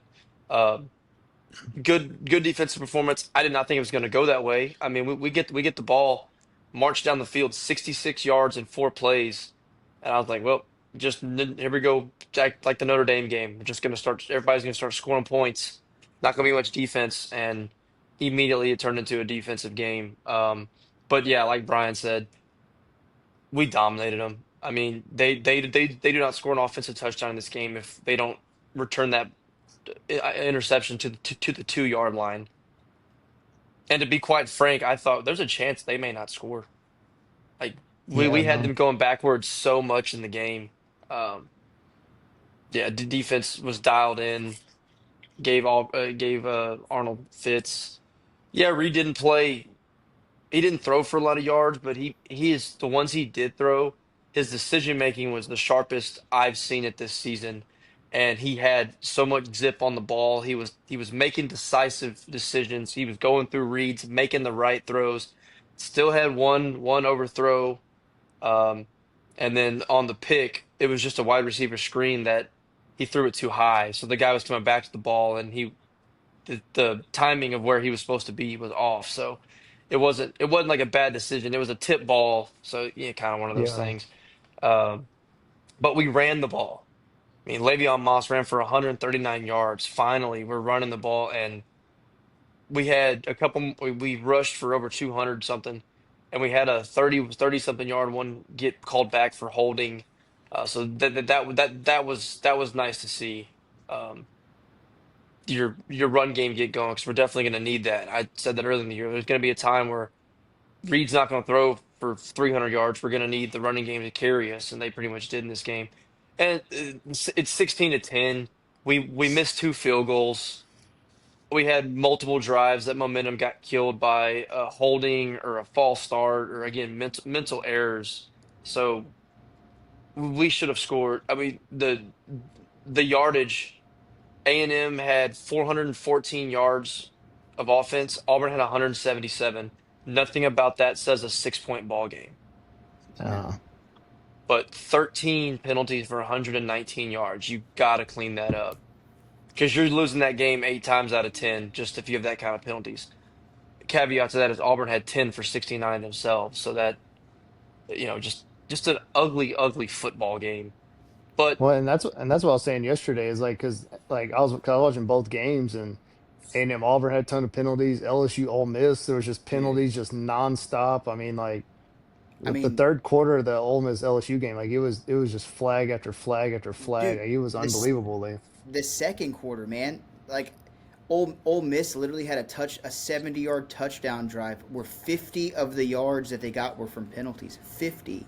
Yeah, They were two PIs and a roughing the passer, and then an offsides. Like that's talk about shooting yourself in the foot. If you only have to go 20 yards to score a touchdown, I mean, that's going to bode well for your offense. yeah, Um, and so, yeah, the penalties. And again, if it was that bad in the A&M game, man, like some of them, I'm just like let them play a little bit, right? yeah. I don't know what yeah, the A&M game was, but like there was times where I'm like the LSU guy was getting held. I'm like, just hold the flag, like don't call that. Hmm. Like yeah. I that happens mean, every game. there the one big run, the holding call was, um, it was like maybe for Marginal. a quarter second, and it was Yeah. more of the defender made the turn and threw the head where it looked like he was trying to get away more so than he was really getting held, and the guy had already hit the gap. Like it really Yeah. it Wasn't wasn't in the gonna make a play. difference on the play. Yeah. And then one was a touchdown got called back for an ineligible man downfield that the It offensive was lineman close. was maybe 6 inches past the 3 yards. Like Hmm. if if he's not a 360 pound lineman where his body's so damn big, it's probably not. He's probably not ineligible down the field. So it was like Yeah, it looked worse because he wasn't blocking anybody, so he was yeah. standing in an open hole. If there'd have been a defender around him, they probably don't call it because he didn't stand out so much that he's not Yeah. in the right spot. But by the rule, I mean, you could have made an argument like it wasn't like he wasn't 7 yards down the field. He was right there at it. It was like, you Yeah. know, and Yeah. then of course it was a touchdown too that they called Yeah. back for it. So Yeah. That's I that's don't the know. one caveat I had in the LSU Ole Miss game too is the penalties, man. Like it just slows the game down so much. Like on LSU's first touchdown, or I guess they only scored one touchdown, but or I don't know, whatever. The first touchdown drive that they had, LSU kicked the extra point like 5 times. It took 8 minutes to kick the extra point because they kept calling offsides on Ole Miss. I'm like, dude, the ball went up through the upright 3 times. Why are we re-kicking this? Like, just play, like, just go. Like, it's just Mm. unnecessary. Um, and there were holding calls both sides. I'm like, an LSU guy gets held, and I'm like, dude, just let him play. Let the game flow a little bit. But yeah, But I'll take it. It is a W in the yeah, win column against absolutely. a scrappy Auburn team, I guess you call them. I mean, they're not Yeah, really a good team. They're kind of scrappy. And we did not play clean football. The defense played very good, and the offense had good moments. We moved the ball, but we didn't play clean football. So yeah, to play a to play a D game like that and to get the win, I'll take that every time. For sure. yeah, Absolutely. yeah. They always say like at some point in the season you're going to play your worst game. Like you're going to have a worst game and a bad game. Like Hmm. This I this mean, you're is going to have your best game and you're going to have your worst game. You just hope that your worst game is a win, right? And if yeah. this is A&M's worst game and they got to win, like that's dangerous. It's our worst game mentally because again, you take away the penalties that killed some of these drives, and if he doesn't throw the pick, this game's probably 28-3, Okay, and so we're having a whole so different conversation. But I know nothing about like A&M's roster, but it sounds like if A&M comes down to a game-winning field goal, like is that a problem for you guys, yeah, like so special teams wise? no, not really. It was Okay. he missed a 49 yarder and a 50 yarder. He didn't Oh, he didn't okay. shake he didn't shake a 32 yarder like the Okay. Alabama kicker that kicked it 75 yards left of the uprights. Yeah. No, it Okay. wasn't nothing like that. And he also hit a 49 yarder and a 44 yarder. So, Yeah. uh, this is his fourth year. I think he was our starter 2 years prior to this. He lost the job in camp. That's Yeah. how good another guy was. And Elko just said he just flat out beat him. Like he's a I 2 year thought starter, but he just flat out got beat. I thought you were gonna But say he had Randy a Bullock. Oh no. But he but the other guy got hurt. So but it's not like we're Yeah, throwing an inexperienced guy. And like I said, yeah, the 50 yarder was wide right by 2 yards, and the yeah, other one he pulled it a little right and he left it short. But again, they were long field goals. It wasn't like he yeah, just mentally shanking them, and he didn't shank. They were on just a hair off. So yeah. I'm not worried about that moving forward. Uh, Now leg wise, he doesn't have the leg deep, but he was still accurate with them. So no, I'm not worried about it. Cool. Just curious. All right, well, let's stay in the SEC. Let's talk about Alabama and Georgia. So another game, just kind of back and forth. Um, Exciting second half, and then kind of or second quarter, I should say, and then kind of a dud of a second half. Only 7 points scored total. Um, so just kind of, and then Alabama ended up pulling it out. So Ty Simpson threw for 276. Gunnar Stockton only threw for 130, which fits since we had him in our FanDuel's lineup. So it only makes sense that he completely lays an egg today. So Mm-hmm. or yesterday, but yeah. So I guess it kind of goes back to the it's the kind of the conversation we kind of talked about. Is Bama like are they a pretty good team still, or is Georgia maybe just not as good as what we thought? It's just kind of that conversation. Teams are allowed to improve. Bama's case point of that. I think they have Yeah, improved since that Florida State game. I think the answer to that question though is yes. Uh, man, both. both, man. Like Bama's obviously gotten better, right? There's no doubt Yeah, about that.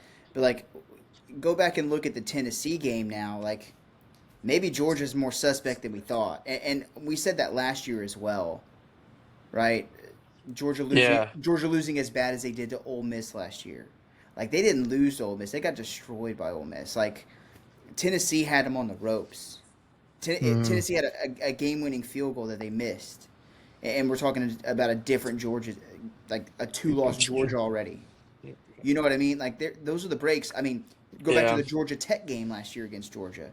Like It's maybe it's not the just same Georgia that we're accustomed to, and mm. I mean it definitely isn't. No, no, It no. Yeah, isn't.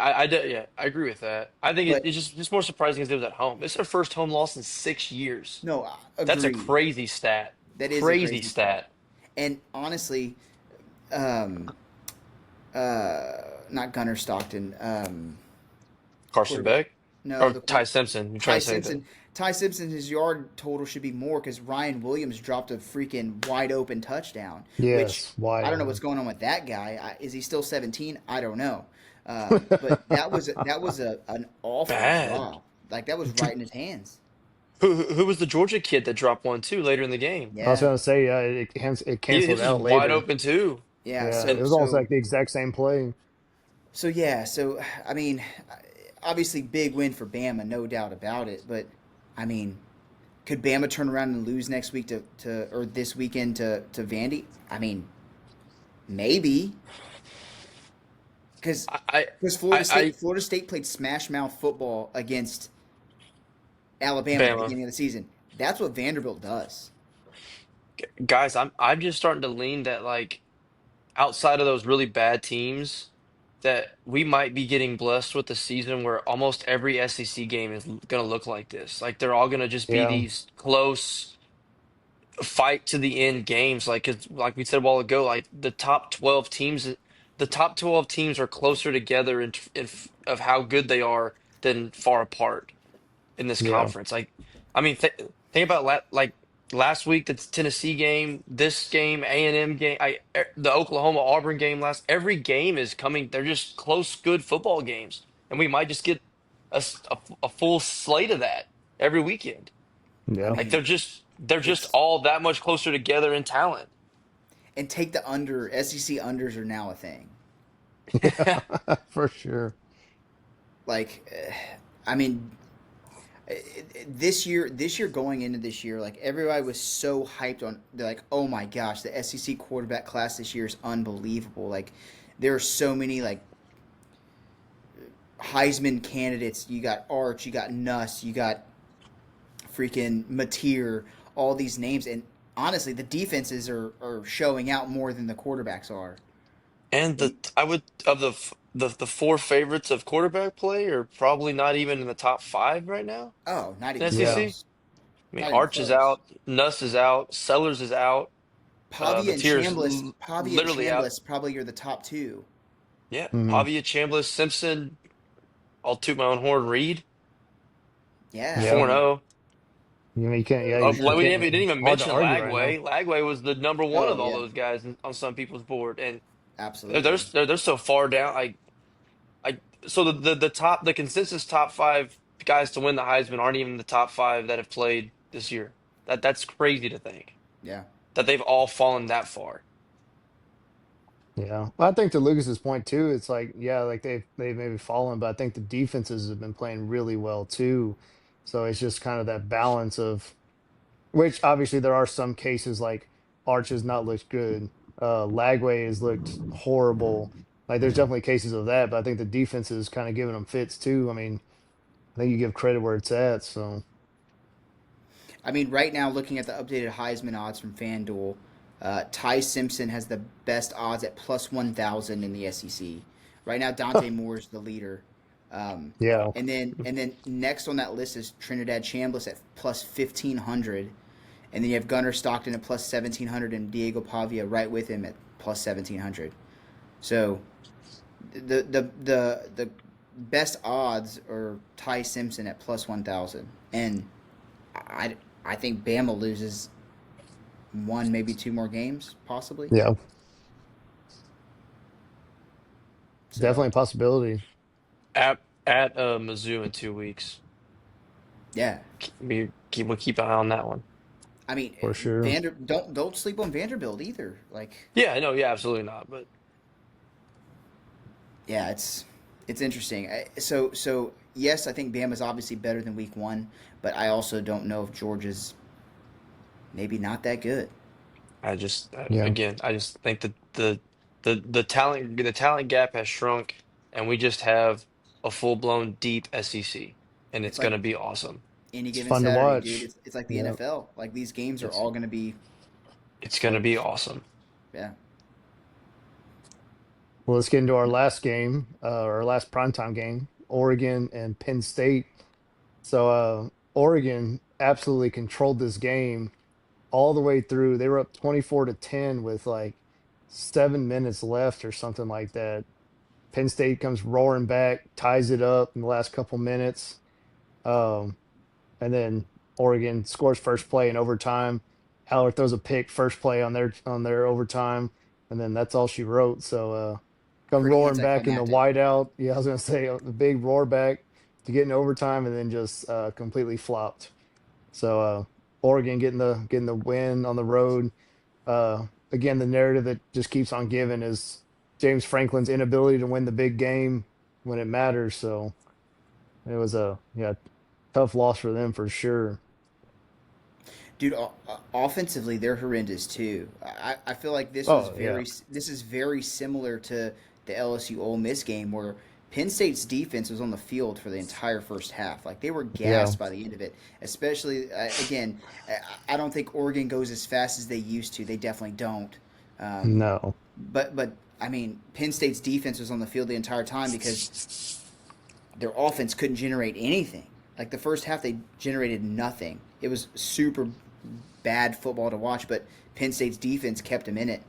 Um, and again, they had some breaks go their way to be able to tie the game back up, um, which LSU never got the ball back to do that. But like, it was almost kind of a carbon copy of that game where just an inept offense with a really good defense kept them in the game, and Oregon outlasted them, which props to yeah. I them. mean, like because Penn State, they have their two-headed monster of Allen and Singleton. Singleton was the fourth leading rusher. He only had 21 yards on the ground yesterday.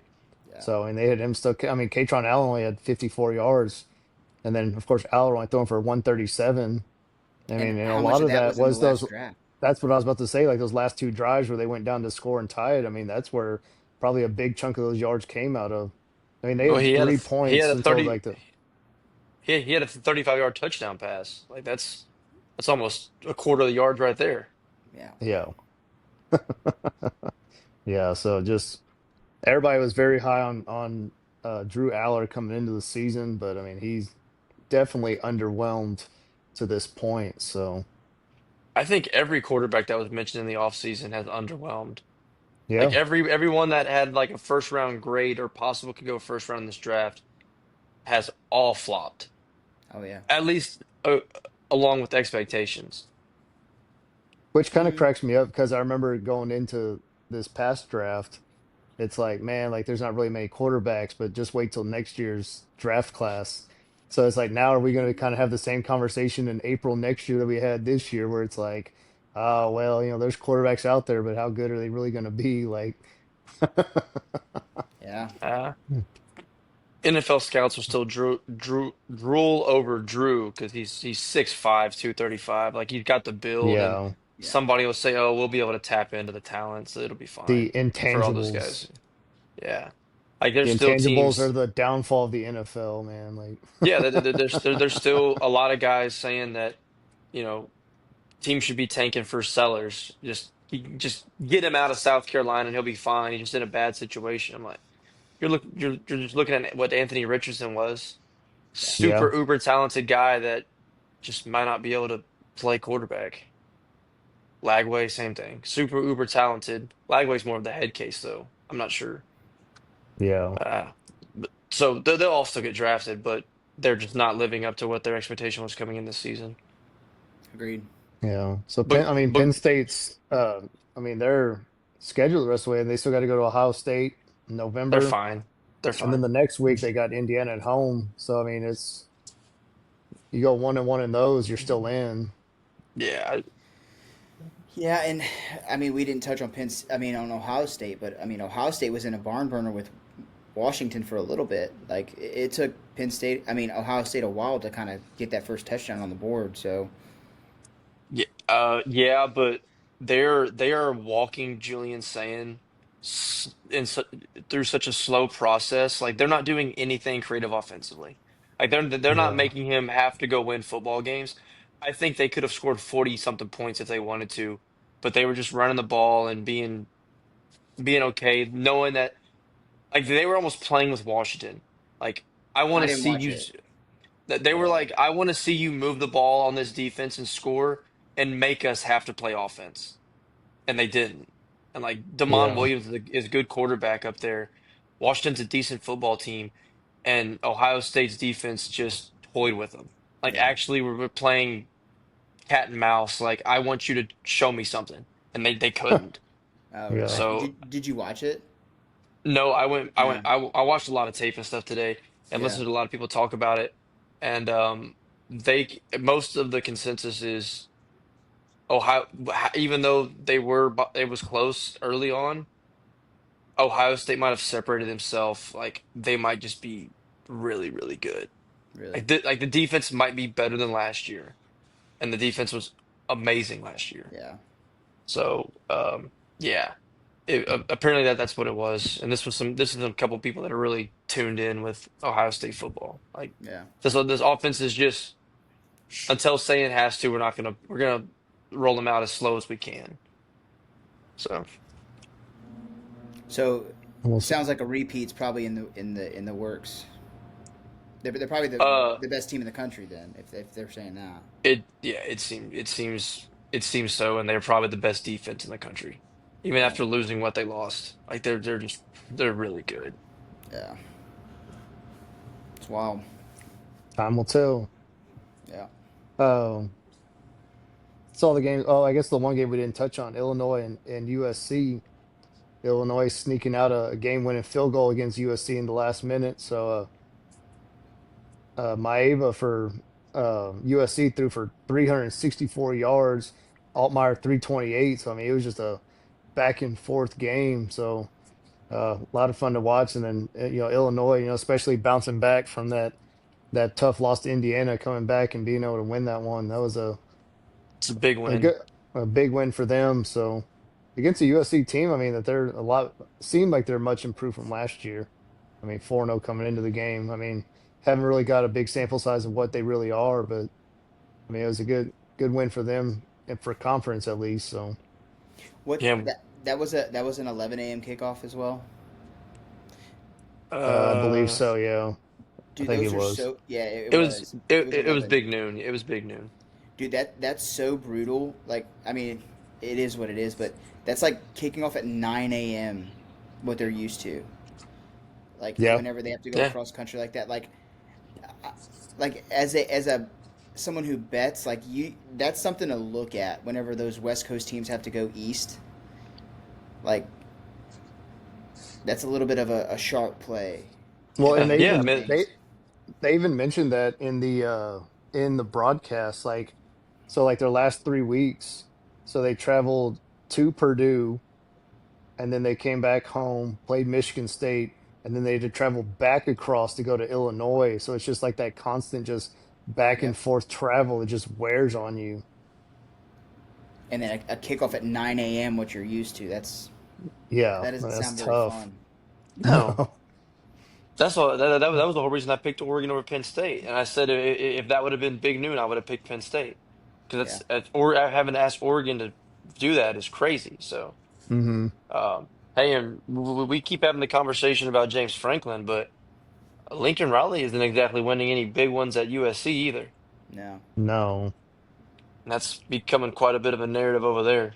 I don't know how much longer that how much longer before that league starts getting tight at USC. But Well, and that's what I It's was even wondering last year, with the way they struggled last year. It's like, how much longer are they gonna hold this out?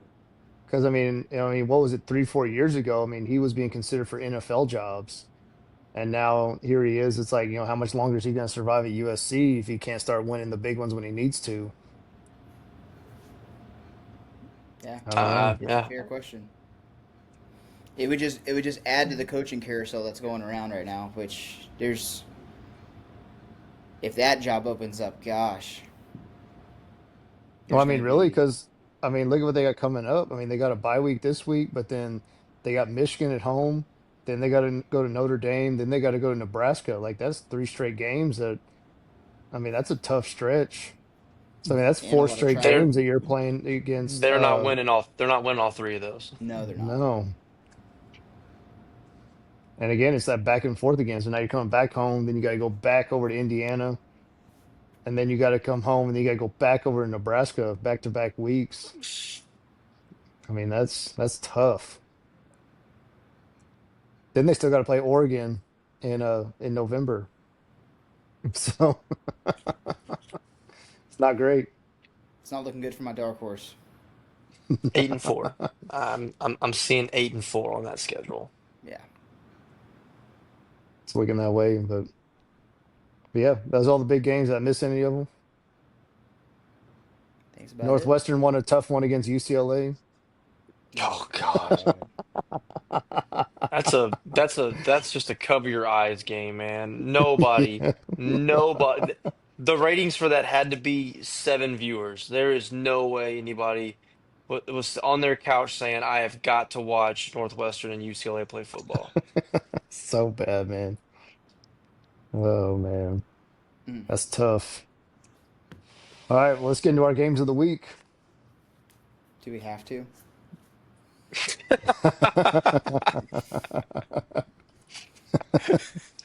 Just whatever you're thinking, Lucas, just pick the opposite. All All right, let's Oh, right, go. that's let's good get stuff. rolling. All right, so our first one, we have Iowa State at Cincinnati. Iowa State is currently a 1.5 point favorite. So, Will, go ahead and lead this one off. Yeah, man, I really like what I've seen out of Cincinnati. Uh, I thought that was a good win over Kansas. It was close. It was on the road at Kansas. They had Nebraska on the ropes first game of the year when people thought Nebraska was gonna take that one. Where's the game at, Ryan? It's in Cincinnati. Cincinnati? Yeah. Oh man. Iowa State's undefeated though. They've looked okay. Mm. Bearcats. Oh man. Bearcats. Home I home like it. team, home team. Vegas is saying something at 1.5, and usually I like to go against Vegas here, but something's cooking with that one, and I like what I've seen out of Cincinnati. So I like it. Lucas? It's tough. I'm gonna go Iowa State. Uh, I do like Rocco Beck, um, and I need to gain on Will, so I'm gonna go opposite of Will here. I'm gonna take Iowa State um, to get it done on the road. Yeah, I'm gonna take Iowa State too.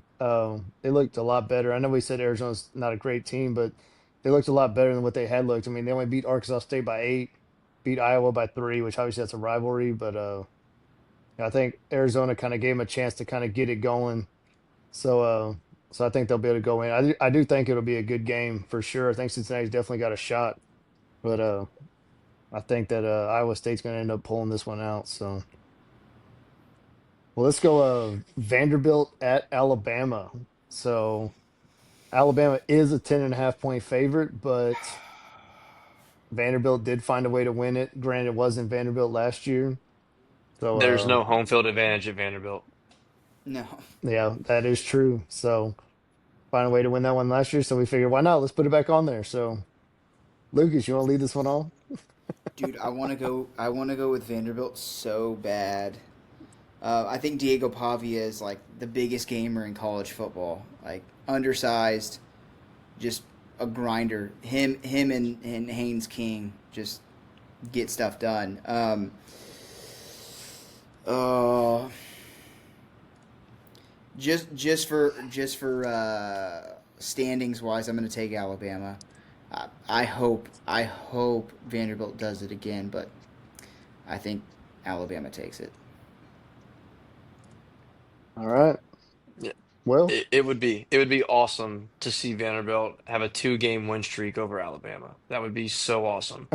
Um, Unfortunately, I don't think it happens. If we pick these games based off spreads, I would probably take Vanderbilt in the points. But since we just do outright winners, I mean, Alabama has improved, I think, since Florida State. They did just go on the road and win in Athens, which no one had done in 6 years.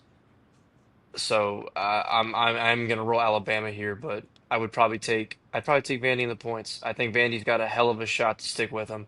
This is not just a cake walkover win for Alabama. Let down question mark as that's well. what I was gonna say. Like, man, Um, No, no, I don't. Alabama's coming off that. It's not a letdown because they lost last year. Like and it, yeah, you the who if you're a player with we all played sports guys like you know like you got to get up for this game. And really you probably should hammer Alabama in the points because they should try to make a statement out of Vanderbilt. If Kalen DeBoer has any set of balls, which I don't know if he does, they would be gearing this game's been circled since the moment they lost last year. but last year They I just think got beat. I think Vanderbilt's better than they were last year. And Vanderbilt, it wasn't one of those fluky wins where you have these Yeah. crazy turnovers, and Vanderbilt took it to them, man. And I'm still going to go Alabama just because I picked Florida again over Miami. I picked Arkansas over Notre Dame with like the heavy underdog. But man, I would not be surprised if we come on here next Sunday and say, hey, Vanderbilt's just good this year, and they beat I think Bama. they, I think they are, but again, if Kalen DeBoer wants to have any sort of, if people want to consider him a good football coach, you cannot lose this game. Yeah, you can't. After what happened, you cannot at home. After what you just did, I don't let down BS. This game should have been circled. They should be very hyped. They should go in there looking to win by 40 points. Yeah. Well, that's what I was gonna say. Like to that point, like I know Alabama's had this game scheduled or circled, I'm sure, but now like on the other side of the coin, now you have Vanderbilt that, they beat Alabama last year. So now like now you have that confidence of now we know we can beat this team. So you kind of see both sides of the coin. Uh, I mean, I think Alabama wins it. I mean, I'm gonna pick Alabama, but I mean, I hope it's close. I hope Vanderbilt finds a way to win it because that would be awesome to see back to back years. But yeah, but I think kind of to our point of what we were saying earlier too is Alabama's been getting better throughout the year. So I mean I think them being at home helps a lot. So I don't know how good a home field advantage Alabama is, but I'll take Alabama in that one. Yeah. So well, let's flip over to the ACC. Let's go Virginia at Louisville. So Virginia just coming off their big double overtime win over Florida State gets put into the rankings, and then they go to Louisville, who is 6.5 point favorites. So, Will, lead this one on. Louisville. This is a letdown game. I'm not. That's such a high. We talked about like they partied their asses off after that game. They were so high off that. This is the same team that lost to NC State a few weeks ago. Yes, they have talent. Tony Elliott's done a good job. I, even though Louisville was very lucky to come out of Pittsburgh with a win, because I thought Pitt had them dead to rights as well. Hmm. But I still think this is where Virginia comes back to earth a little bit. So I'm going Louisville. Uh, I'm going Louisville as well. Same reasons Will said. Um, I know you talked about the Louisville win over Pitt. Um, they were.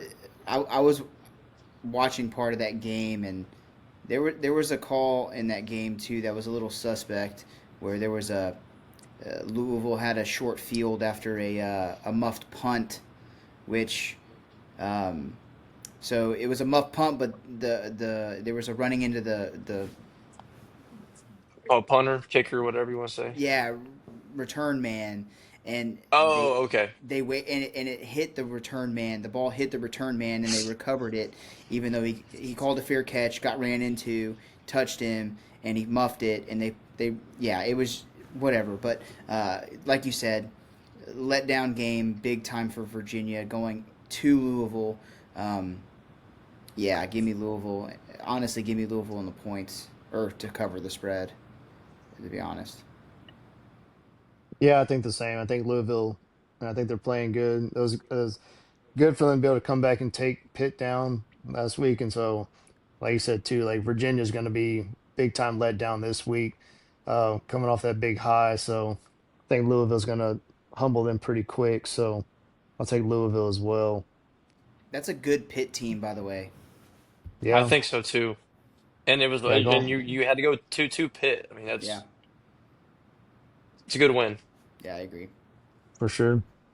Let's go to the Big 12. Let's go Kansas State at Baylor. So who is 6.5 point favorites currently? So Lucas, Give me Baylor. Baylor at home. Kansas State's not a good football team. Um, I know we kind of talked about Kansas State could possibly run the table and get back into it, but they're not very good. I think it might have been off podcast. Sawyer Roberts is going to throw for a ton of yards. If you're doing prop bets, take the over on that. But yeah, give me Baylor at home. well, Yeah, Baylor. Sawyer's going to throw for 793 yards. The over is 61 and a half on the total. Um, they're expecting a lot of points, but that would require Avery Johnson to have a play competent quarterback, which he doesn't. So, uh, the spread's 6.5 at home. That's crazy. I would take Baylor in that, and there's just gonna be offense, offense, offense. for sure. Yeah, I'll take Baylor too. I just think they're the better team. Um, yeah, y'all make good points. And then our and then our big primetime game of the weekend is Miami, who are 4.5 point favorites currently going into Florida State. So we'll lead this one off. Miami. I've been impressed with Miami. Florida State did just lose, so they'll probably be pumped up, try to make a statement and come back. It's at home. I get all that, but um, outside of maybe what Oregon just did, I think Miami's been the most impressive, especially of teams that I wasn't high on.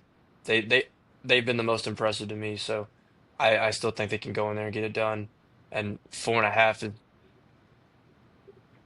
is It's a little surprising, I guess. I know they're at home, but they were number 8. They blow lose on the road in a double overtime game. You drop all the way down to 18, so you're not that impressed with them anymore.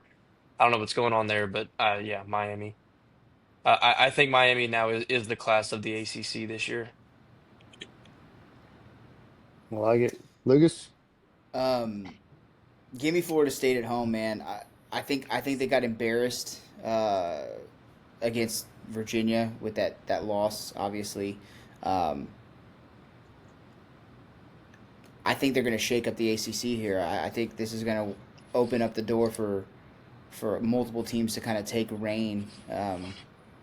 I think it's going to cause some chaos. It is in Tallahassee, which, again, we know they have a pretty decent home field advantage, not like they do at Hard Rock. So, yeah, give me Florida State. I think we see more of the team that we saw week one against Alabama, um, and I don't think Miami can stop that. So, yeah, give me Florida State. I think Castellanos is actually playing very well. Yeah. I was thinking Florida State, but now Lucas picked them, so I don't know. That's smart. That's smart, honestly. No, I think I'm gonna take Florida State. I mean, I'm gonna pick them at home. I think it's gonna be an absolute dogfight. I mean, I know we kind of talked about it, how there hasn't really been a really good Florida State Miami matchup since probably the early 2000s. So I think this is gonna be like the biggest matchup, like I said, in a long time. And I think it's gonna be a lot of fun. So, but I think Florida State's gonna win in a close one. So we'll see how Carson Beck does going in there. Again, so to the point we made, I know it's still in Florida, but this is Florida's first road game of the season, or Miami's first road game of the season.